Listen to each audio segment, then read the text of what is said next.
We're on location today from California.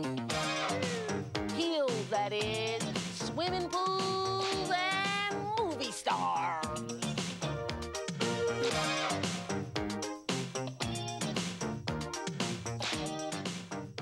And wait until you hear who is on this show today. Ooh la la. I'm coming right down, coming right down. Be right down. While TV's Sexiest Men is sure to gather an audience in Los Angeles, Oprah Winfrey is as much a draw for many of the women here today as the Hollywood hunks who take center stage. Christina Galen says Oprah is an inspiration. When she started losing weight, I lost 50 pounds also, and I had a picture to show her. And it was fun, and she saw it, and she thought, oh, that's great, you did a good job. So it was neat being there and knowing that she lost weight, I did it, we can both do it. Oprah feels that admiration is fine, but she doesn't feel comfortable when people say, I want to be just like you. Most people do is they struggle against the current. They struggle against the current, and they try to be things that they're not. That's why I try to tell people that adoration isn't really healthy. I like to be admired and everything, but this whole, oh God, if I could just have your life, I just want to be, I don't want anybody who wants to be me. I don't want, because I think the best you can ever be is yourself. Oprah doesn't find enough time to be herself these days. She's taping from Los Angeles all this week, then she's off to Seattle, and once she gets back to Chicago, there will be no time to travel. She'll have to split her day between her show and a movie role. She's playing Maddie in Brewster Place. Can she balance a demanding career and a personal life? Truth is, it's not really balanced right now. I don't feel very balanced. I feel like I'm just, you know, there's too much talk about myself, too much career, too much, and I can't wait to get home and throw a stick with my dog. Oprah's highly publicized relationship with Stedman Graham is still going strong, but Oprah says pressure from tabloid sensationalism has put a strain on it. I expect it in my life. I don't appreciate the fact that, you know, my mother, they were camped out at my mother's house and trying to get pictures of her and my nieces and Stedman's daughter. It's really not fair, and it's not fair, and it's unfortunate, but it comes sort of with the territory. Oprah has learned to hire help to get things done around the house, but she says Stedman wants to share the chores.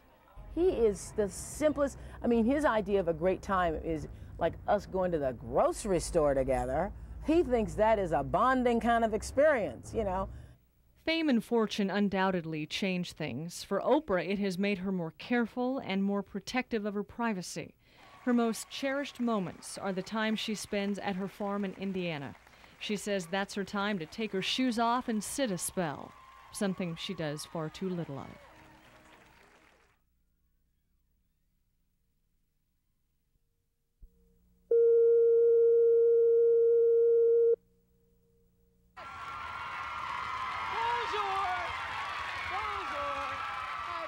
When we came here to LA, they were chanting her name. There were 10,000 people waiting for tickets, and the enthusiasm is unbelievable.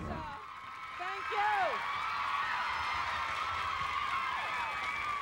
Thank you. Here, where stars walk down the street with common folk, people are thrilled to see Oprah Winfrey. But her unmatched success in daytime TV comes with a heavy demand, a demand on her time and energy. I'm crazy, really. I'm just insane. I know. I'm insane. I think I'm losing my mind. Her day starts early and ends late, and her schedule is so structured, every 15 minutes is accounted for. And it looks doable because it's just one on a piece of paper. When you physically then have to go and do it, it's another thing. That's what I'm finding. Oprah will celebrate her 36th birthday this year, and she's decided it's going to be her best. She says at 36, you know who you are, and calm down. And that confidence in herself has changed the way she does her job. I used to would ask anybody anything on TV and feel like I was in my place to do so. I don't feel like that anymore. Some things I think are better left unsaid, but you know, when somebody sits up and tells you in the middle of discussion, you know, Oprah, my tubes were tied 3 years ago. I think, well, it's really none of our business, and you should keep that to yourself, because when you go to the Safeway tomorrow, you don't want the lady knowing you're the woman with her tubes tied. But there was a time where I would have said, well, when did you get them tied, and was it because you couldn't have you had too much sex or what. But I don't think that's really what's going to help people anymore. It takes 6 producers to put together 220 shows a year.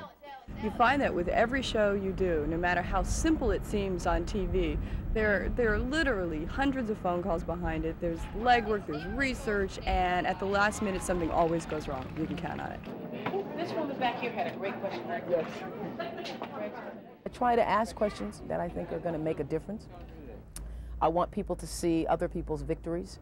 I believe in triumph. I believe in other people being able to recognize they're not alone, and in spite of whatever tragedy in their life, they can triumph. And that's really the message of the Oprah Winfrey Show.